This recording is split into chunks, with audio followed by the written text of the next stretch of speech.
사무엘하 11장 12절에서 17절. 다윗이 우리아에게 이르되 오늘도 여기 있으라. 내일은 내가 너를 보내리라. 우리아가 그날에 예루살렘에 머무니라.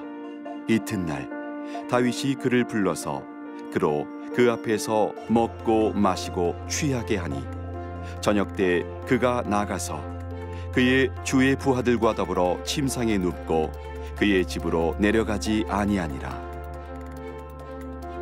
아침이 되매 다윗이 편지를 써서 우리아의 손에 들려 요압에게 보내니 그 편지에 써서 이르기를 너희가 우리아를 맹렬한 싸움에 앞세워 두고 너희는 뒤로 물러가서 그로 맞아 죽게 하라 하였더라. 요압이 그 성을 살펴 용사들이 있는 것을 아는 그곳에 우리아를 두니 그 성 사람들이 나와서 요압과 더불어 싸울 때에 다윗의 부하 중 몇 사람이 엎드러지고 햇사람 우리아도 죽으니라.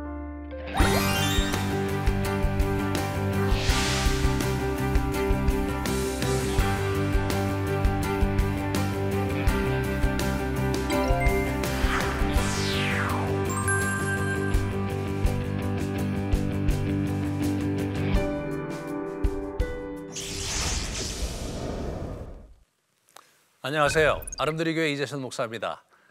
우리 사무엘하 다윗 이야기 6번째 시간인데요. 오늘은 우리 사무엘하 11장, 우리가 잘 알고 있는 다윗이 밧세바와 동침해서 죄를 짓는 사건인데 우리가 이제 두 가지 포인트를 생각해 봅시다. 하나는 영적 거장 다윗도 이 나태함에 빠지면서 죄의 나락으로 무너져 가는데 그거 어떻게 그렇게 됐을까? 이 부분을 잘 살펴보시고, 그리고 욕망과 탐욕의 이 괴물의 이 짐승의 등을 타면 다윗처럼 그 완전히 무너져 가는데 그 궤적을 잘 살펴보면서 우리를 거기에 비추어 보는 그런 시간들, 우리 자신을 돌아보는 시간들 되셨으면 좋겠습니다. 암몬 때문에 문제가 발생하는데 이 암몬은요, 암몬은 그 암몬 왕 나하스하고 굉장히 친했어요, 우리 다윗하고. 암몬 왕 나하스가 죽어요. 그러니까 당연히 이 다윗으로는 조문객을 보내는 거죠. 그리고 내가 나하스와 잘 지냈으니까 그 아들하고도 잘 보내겠다. 조문객을 보냈는데 이 암몬 나하스의 아들 한운이라는 사람이 이제 사리 판단력이 없었던 것 같아요. 그래서 그 자기의 부하들이 오해를 보죠. 그래서 이 성을 엿보고 정탐하기 위해서 함락시키기 위해서 왔다, 이런 생각을 하는 거예요. 사실 다윗은 거기를 점령할 이유도 없고 그럴 야욕도 없었는데 이들이 그렇게 이제 생각을 한 거죠. 왜냐하면 다윗의 정복력이 그 하늘을 찌르고 있었잖아요. 그러니까 그분들도 나름대로 그런 나하스와 좋은 관계에 있었기 때문에 우리가 이제 안전했던 거지 앞으로는 그러지 않을 것이다, 이런 추측을 이제 하게 됐는데 그것을 어떤 식으로 표현하냐면 그들의 의복, 그 조문객들의 의복 중등부일까지 자르고 돌려보낸 거예요. 수염도 자르고 말이에요. 굉장히 수치와 모욕을 준 거죠. 이런 부분에서 상당히 그 위기 상황이 이제 치닫는데, 그렇다고 해서 다윗이 바로 군대를 일으키거나 그러지는 않았어요. 문제는 자기들이 군대를 일으킨 거죠. 암몬 자손들이.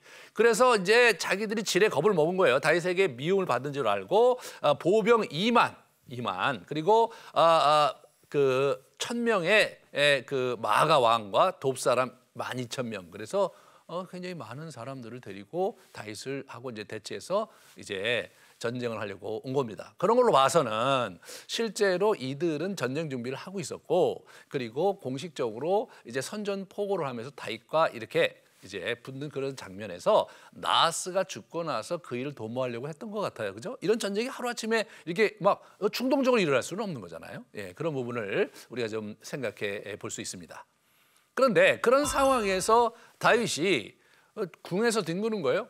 우리 요압에게 가서 전쟁하라고 그러고, 이 암몬의 이 라빠가 이게 수도였는데 사실 그 예루살렘에서 동쪽으로 64km 지점이었고요. 야복강 수원지, 그러니까 굉장히 물이 많은 아주 그 요지였습니다. 근데 거기에 이제 가서 지금 이 사람들이 지금 진을 치면서 그게 함락하기가 굉장히 어려운 지역이었는데, 그러고 있는데 본인은 어떻게 되냐면 저녁 때 침상에서 일어납니다. 아침에 일어나는 게 아니라 이 낮잠을 자고 있어요. 낮잠을요. 그리고 지금 이제 요압은 지금 막 굉장히 전쟁을 막 신앙을 가지고 막 하나님의 뜻으로 전쟁을 하고 있는데 다윗은 그것을 회피하고 있었다. 우리가 그런 장면을 우리가 볼 수가 있어요. 그래서 여러분이 라빠의 누가 이제 현대의 그런 모습을 이렇게 쭉 스케치를 한 장면인데 여러분 양 옆에 이렇게 보면 여기 도시가 이렇게 아름답게 그리고 물이 이렇게 있으면서 상당히 그 경관이 수려할 뿐 아니라 물이 풍부했죠. 나 지금 물들의 도시 이렇게 나오는데 그런데 이게 양 옆에 이 깎아 비탈이 이렇게 있잖아요. 산들이 이렇게 험산 준령이 있는 거예요. 그러니까 이거를 점령하는 게 보통 어려운 게 아니겠죠. 이쪽에 이제 군사적인 전략적 요충지에다가 이제 군대를 배치하고 있으면 이 산등성이를 넘어서 저기를 치는 게 보통 어려운 게 아닙니다. 그래서 이게 제가 볼 때 2, 3년이라는 긴 시간 동안 이 전쟁이 치러진 것을 보게 돼요. 이제 그래서 이런 부분을 우리가 보면 우리가 하나님의 성읍들을 위하여 담대히 나가자. 우리에게 선히 여기시는 대로 행하기를 원하노라. 이게 누가 얘기하는 거냐? 요압이 하는 얘기예요. 다윗은 지금 궁에 있고 이거 하나님께서 우리에게 힘을 주셔서 하나님께서 우리가 함께 하실 것이니까 담대히 나가자. 이렇게 독려하면서 이제 아람 사람을 대항해서 싸우려고 이제 쭉 가는 거죠. 이런 부분에서 지금 아람 사람과 라빠에 있는 암몬 사람들이 이제 아람 사람들과 측면 지원을 받으면서 전쟁을 하고 있었던 것을 우리가 이제 엿볼 수가 있죠. 그러면서 여기 보시면 아까 이제 봤듯이 여기 물들의 성읍 나왔죠. 물들의 성읍을 내가 쳐서 점령했는데 그랬는데 만약 당신이 안 오시면 이 전승이 내게 와서 내가 영광을 받을까 두렵습니다. 그러니까 이제 다윗이 그때서 와서 이걸 점령을 마지막 전쟁 마무리를 하게 됩니다. 그런데 여러분 이게 이 사무엘하 12장이거든요. 다시 말해서 뭐냐면 이게 얘기가 많이 진전이 돼 갖고 그래서 다윗이 결국 밧세바를 통해서 애를 낳고 애를 낳은 아이가 죽고 그런 긴 시간이 흘러갔던 거예요. 그러니까 이게 보통 1년 이상 걸린 거죠. 아이를 잉태해서 낳았으니까. 그러니까 1년 그 이상이니까 2년에서 3년 정도를 지금 걸려서 겨우 이것을 이루었던 것을 보게 되는데 그 전쟁 2년 전후에 그 전쟁 어간에 다윗은 여길 안 가고 다윗궁에서 엄한 짓을 하고 있었던 것이죠. 이런 부분들을 우리가 이제 이게 다윗이 지금 어떤 상황인지를 엿볼 수 있는 거죠. 그런데 다윗이 욕망과 탐욕이라는 짐승의 등을 타서 이제 무너지게 됩니다. 이 사람이 우리 가만히 보시면요, 이른 저녁부터 침상에서 뒤척이다가 일어났어요. 왕궁 옥상을 거닐다가 이제 이렇게 있는데 그 당시 이제 그 지형적으로 볼 때 다윗궁은 이렇게 언덕 위에 있었고 일반 백성들의 그런 집은 그 밑에 이렇게 쭉 있었거든요. 그러다가 아름다운 여인이 목욕하는 장면을 보고 반합니다. 그럼 우리가 아니 여자가 왜 지금 옥상에 나와서 사람들 보는 데서 위에서 내려다 보고 있는데 거기서 왜 그러면 지금 대낮에 밤도 아니고 이제 아직 그 해가 있을 때 그럴 때 왜 거기서 이 몸을 씻는가? 그걸 볼 수가 있죠. 근데 이제 그런 부분에서 실제로는 그 밧세바에게 그런 눈총을 줘서는 안 돼요. 이 사람은 레위기에 나와 있는 규례를 지키고 있었던 거예요. 그래서 이 여인이 유출을 할 때 우리가 이제 알고 있듯이 그렇게 월경을 하고 그럴 때 이제 뭐냐면 그 침상을 만지는 자 또 그 옷을 빨고 그다음에 저녁까지 부정하다 이런 얘기 하거든요. 그 자리에 앉는 자도 그 옷을 빨고 몸을 씻어라 이렇게 얘기 나오잖아요.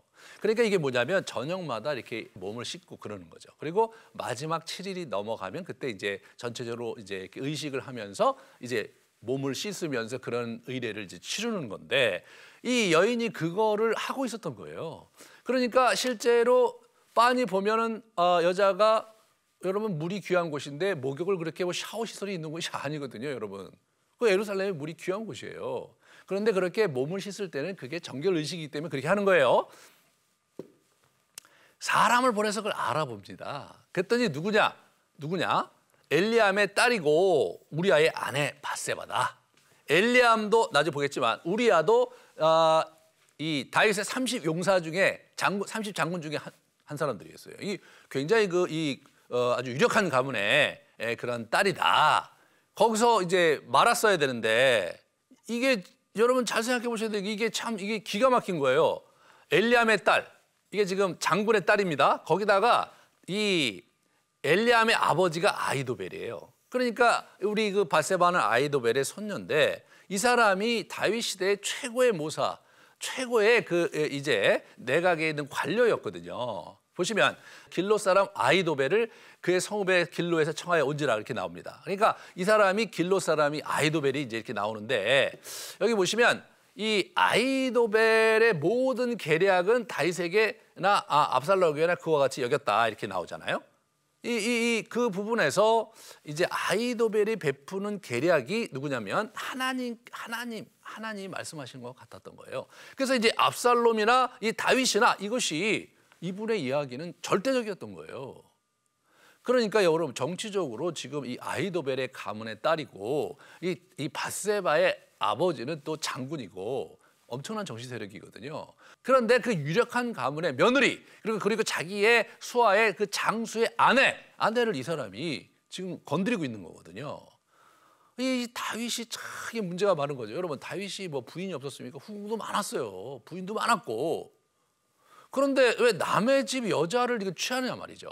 이게 이제 다윗이 이게 자기도 이게 욕망이라는 그 미끼에 딱 걸려들으니까 이 사람 분별력이 사라진 거예요. 분명 지금 나태하고 막. 예? 그 지금 해야 될 일을 안 하고 이제 나태하고 있다가 충동적으로 일을 이제 벌리고 있는 걸 이렇게 보게 돼요. 그래서 우리가 이 영적 나태함이 주는 이런 역동을 우리가 잘 한번 우리가 좀 분석을 해봅시다. 이 나태에서 끝나는 게 아닙니다. 이것은 욕망과 탐욕으로 이어지기 십상이에요. 왜냐하면 악한 영이 이제 그런 미끼를 우리가 던지거든요. 그 미끼를 던지면은 그것에 득에 올라타면은 이 거짓 음모와 악으로 이렇게 치닫는 것은 시간 문제인 거죠. 우리의 영적 나탐에 빠지면 우리가 어떤 거냐? 하나님을 수단화하며 현실에 안주하려고 하는 그런 모습을 우리가 보여주고 자기가 마땅히 있어야 될 자리를 벗어나서 잊지 말아야 될 또는 책임을 회피하는 자리에 가서 안일하게 살 수 있어요. 그러면서 자기 자신의 안위를 위협하는 일을 만나면 어떻게 됩니까? 지극히 이기적인. 왜냐하면 자기는 지금 욕망과 탐욕이라는 미끼를 덥석 물었으니까 그러면서 이제 순식간에 무너지는 거죠. 그래서 우리는 어떻게 합니까? 악한 영의 밥이 되는 거예요. 악한 영의 밥이. 나중에 이제 우리 나단 선지자를 통해서 하나님께서 뭐라고 그러시냐면 이 일로 말미암아 여호와의 원수가 크게 비방거리를 얻게 됐자 얘기하면서 이제 그 영적 싸움에서 다윗이 굉장히 큰 어려움을 가중시켰다. 그런 표현을 하고 있는 것으로 보아서 이 장면이 다윗이 악한 영에게 완전히 그 밥이 돼서 무너진 그런 것으로 우리가 해석할 수가 있는 거죠. 저와 여러분이 사실 조심해야 되는 부분이에요. 우리 주기도문에도 우리가 시험에 빠지지 않도록 하시고 악에서 구해달라. 그 예수님께서 우리에게 얘기해 주신 거 아니에요. 이 공중의 권세 잡은 자의 세상에 살면서 우리는 정말로 악한 영의 유혹과 공격에 늘 노출되어 있기 때문에 깨어서 하나님께 구하고 나아가야 됩니다. 우리가 있어야 될 자리에 있어야 되는 거죠. 다윗은 그녀를 잘 알고 있었어요. 이게 아주 다윗이 갖고 있는 사악함이죠. 모르는 여자도 아니고 잘 알고 있었고 또 밧세바도 또한 잘 알고 있었어요. 저는 이런 장면에서 다윗이 평소에 참 눈여겨본 여자였을까? 그런 건 아니었을까? 그런 생각을 하게 돼요. 예? 그리고 이 정치적 지위가 있었던 그러므로 이 장면에서 이렇게 보시면 그 밧세바가 유력한 가문이잖아요. 그러니까 다윗도 이제 인격적으로 알고 있었고 거부권을 행사할 수 있었을 것 같아요. 제가 볼 때는. 그러니까 여러분 왕궁에서 소리를 지를 수 있었잖아요. 근데 우리가 열 때 밧세바가 거기서 어떻게 그 소리를 안 질러 갖고 같이 죄를 범했는데 성경은 어떻게 되냐면 성경은 밧세바한테 죄를 안 물어요. 아무런 죄를 안 묻습니다. 여기서 어떻게 표현하냐면 밧세바가 오자 다윗은 그 여자와 잠자리를 잤다. 그때 밧세바는 원격을 끝내고 깨끗해진 상태였다. 그러니까 잘 됐구나 옳다구나 하고 거기서 일을 벌렸다. 이제 그렇게 나오는 거죠. 이런 장면에서 뭔가 다윗이 자기의 왕으로서의 직권과 권력을 사용해서 밧세바를 범한 것으로 성경은 그렇게 이해하고 있습니다. 사실 최근에 이제 우리나라에서도 이런 여러 가지 그 일들이 벌어져서 사실 우리의 마음을 좀 어렵게 만드는데 다윗이 그런 인물군 중에 한 사람이었던 거예요. 이 부분을 우리가 잘 좀 보면서 우리 자신도 뭐 다윗과 같은 구체적인 범죄를 저지르지 않았던 손 치더라도 우리가 나태함 속에서 영적으로 깨어있지 못할 때 언제든지 우리가 욕망과 탐욕이라는 미끼를 덥석 물어버릴 수 있다는 사실을 잘 기억해야 됩니다. 그래서 늘 항상 기도하고 깨어있으라고 성경은 얘기를 하고 있는 거거든요. 깨어있어야 되는 거예요.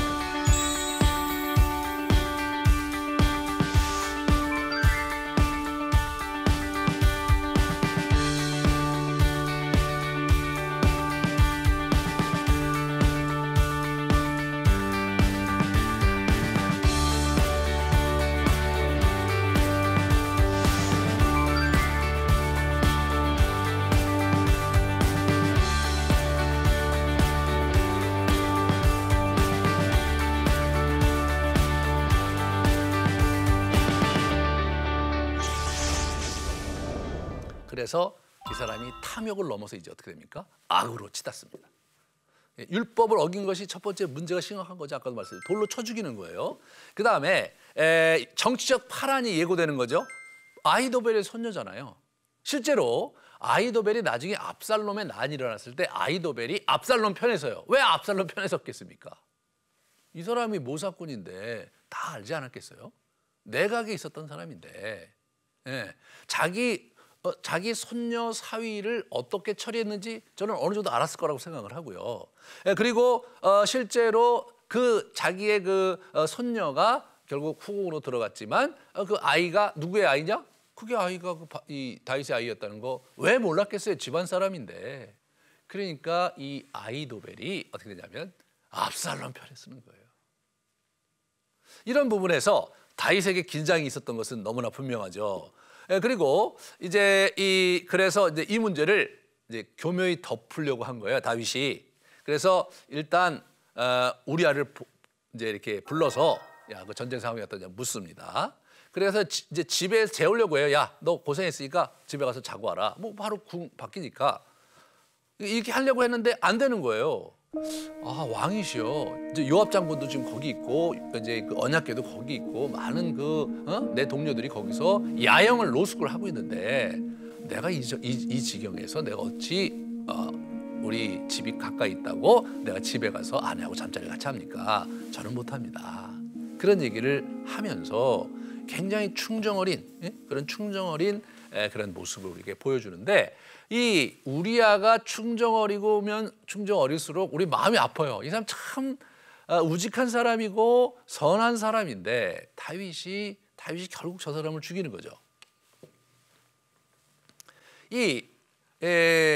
보면 다윗이 십계명을 십계명 여기저기를 어기는 거예요. 이렇게 보시면요, 다윗은요 먼저 간음하지 말라고 그랬죠. 간음을 한 거예요. 왜? 내 이웃의 아내를 탐나지 마. 먼저 탐심이 있었고 탐심을 시댁에 얹어서 간음이 됐잖아요. 간음을 했는데 그다음에 어떻게 됩니까? 그 드러나지 않기 위해서 남편을 죽이는 거예요. 그리고 그 여자를 자기 안에 데려오는 거죠. 그러니까 계속해서 이게 어떻게 됩니까? 명시적으로 볼 때 3개를 어겼잖아요. 우리 십계명에. 그러면 그거 하나님께도 죄를 진 거잖아요. 그러니까 십계명의 죄가 하나만 지은 게 문제가 아니라 이게 죄가 하나만 있을 수가 없는 거죠. 몇 개가 같이 이렇게 왔다 갔다 하면서 인간에게 죄를 짓는 게 하나님에게도 죄를 짓는 거고, 그러면서 이 계명 전체가 이 사람에게 큰 죄를 범하는 것을 보여주는 하나의 이제 그 거울이 될 수 있는 거죠. 다윗이 명시적으로 3개를 어겼어요. 사람이 죄를 질 때 하나만 짓는 게 아니에요, 여러분, 그죠? 그거와 관계된 이것저것을 이제 계속해서 지으면서 주변에 있는 사람한테 많은 폐를 끼치기도 하고 어려움을 주고 이제 그러는 것이 죄가 갖고 있는 아주 무서운 속성이죠. 여기서 보면 아주 다윗의 야비함이 드러나요. 요압에게 비밀스러운 편지를 쓰는데 그 편지 내용이 뭐냐? 얘를 죽이라는 거예요. 편지를 가져간 사람을 죽이라는. 참 이런 비극적인, 여러분, 이러한 야비한 행각을 누가 했느냐? 그 유명한 다윗, 하나님의 사람 다윗이 그걸 한 거예요. 우리가 이제 우리 인생을 살아가면서 악한 사람 따로 있고 선한 사람 따로 있고 이런 식으로 이분론적으로 생각하지 말았으면 좋겠어요. 성경의 인물군을 보면 그가 분별력이 없어서 악한 자리에 이렇게 있게 되면 그 사람이 악한 자고요.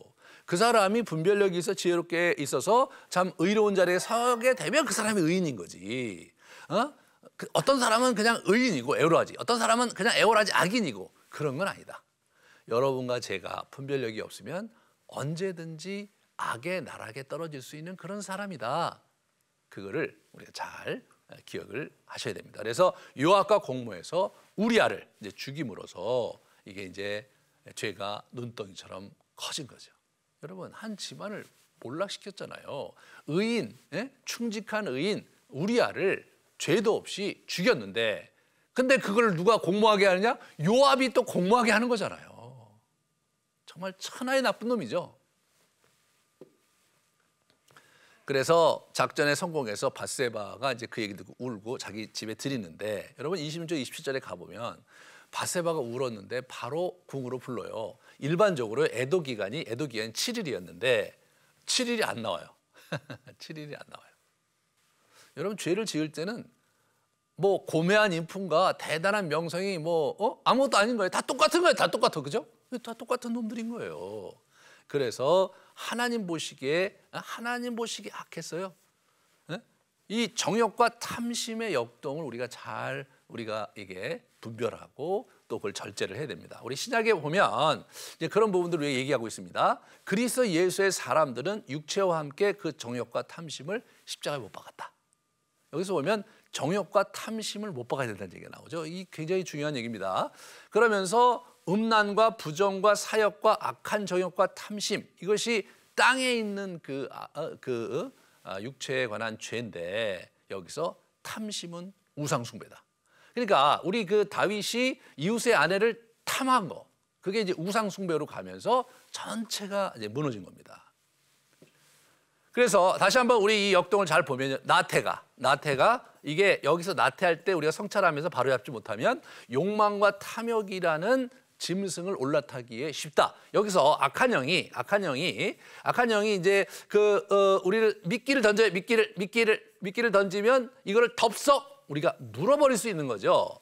그렇게 되면 거짓 음모와 악으로 치닫는 것은 시간 문제다. 악한 영은 결국 우리를 몰락시키고 우리 주변에 있는 사람한테 굉장히 큰 피해를 주게 하려는 거, 그러면서 깔깔거리고 웃는 거, 그들이 하는 짓이거든요. 우리가 여기서 깨어서 이 문제를 잘 경성하지 않으면 정말로 원치 않는 결과를, 정말 기대하지 않거나 또 생각지도 못한 그런 아픔과 비극을 우리 안에 경험할 수 있다는 거죠. 자, 그래서 우리가 오늘 한번 적용점을 좀 살펴보면 영적 나태함이 가져올 역동과 결과를 가만히 잘 성찰하자. 제가 그래서 한번 여러분 다시 한번 보세요. 그 역동이 어떻게 흘러가는지, 구체적으로 다윗이 그걸 어떻게 그 먹잇감이 되어가는지 잘 보시고, 인간은 언제라도 여러분 우리 안에 있는 어두운 욕망으로 인해서 죄를 저지를 수 있고 무너질 수 있는 존재다. 다윗과 같이 훌륭한 사람도, 다윗과 같이 늘 기도했던 사람도 무너질 수 있는 것, 그게 인간의 속성이다. 그러므로 자기 자신을 성찰하는 것을 잘 해야 된다. 성찰을 어떻게 합니까? 과거를 돌아보고 자기 현재를 돌아보면서 하나님의 말씀에 비추어서 자기를 보는 것, 그것이 기독교적인 성찰입니다. 하나님의 말씀에 비추어서. 여러분, 이 다윗의 이야기가 깔깔거리고 웃고 스캔들이니까 재밌다 이렇게 보시지 말고 거기를 비추어서 자기를 보면서 하나님 앞에서 자기를 다잡아야 되고, 우리가 이제 마지막으로 우리가 이제 우리의 죄를 회개해야 되겠죠. 그것을 이제 우리가 다음 시간에 같이 나누겠는데, 다음 시간에는 우리 나단 선지자가 우리 다윗에게 찾아와서 죄를 지적합니다. 그런 장면에서 다윗이 자기의 죄를 돌아보면서 하나님 앞에 이제 돌아서는 그런 장면을 우리가 같이 보게 될 터인데, 그 장면에서 어떻게 우리가 회개의 길로 나가야 될지 같이 우리가 확인하고 또 우리가 적용하는 그런 시간을 갖도록 하겠습니다. 긴 시간 수고하셨습니다.